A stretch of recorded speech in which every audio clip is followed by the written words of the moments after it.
নমস্কার, আমি কৌস্তব।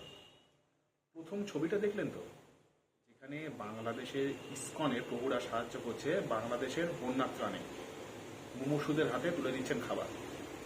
আর দ্বিতীয় ভিডিওতে সেই জিহাদি বাংলাদেশিরাই বলছে ইসকনের ঠিকানা এই বাংলায় হবে না।